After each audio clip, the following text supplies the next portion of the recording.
Terrorism. Since the September 11th attacks on the World Trade Center and other US government targets, international terrorism has become the number one fear in today's Western society.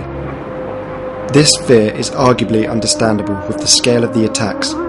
However, what have politicians done to fuel this fear and use it in their favour to control the masses and justify their actions? After 9/11, George W. Bush addressed the USA and the rest of the world, describing the events as pure evil and setting up the idea that this was a simple case of good versus bad, and that the USA would rise up and defeat this wicked enemy. And the people who knock these buildings down will hear all of us soon.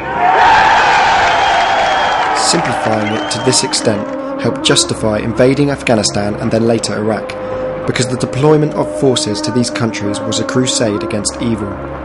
However, to ensure that the majority of the Western population were in support of this crusade, the government and its intelligence were to create an exaggerated picture of the threat at hand. There are thousands of these terrorists in more than 60 countries. They are recruited from their own nations and neighborhoods and brought to camps in places like Afghanistan, where they are trained in the tactics of terror.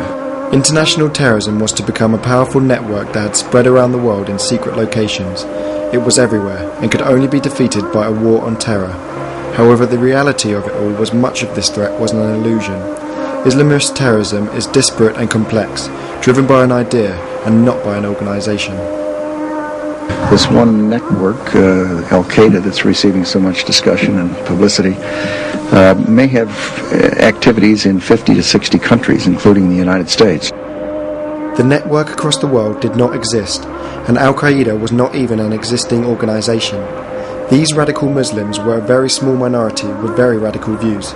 The US gave them the name that they then adopted to allow them to have widespread recognition so that they could also use fear for their own cause. The USA declaring an international war on terror on the threat at hand was disproportionate.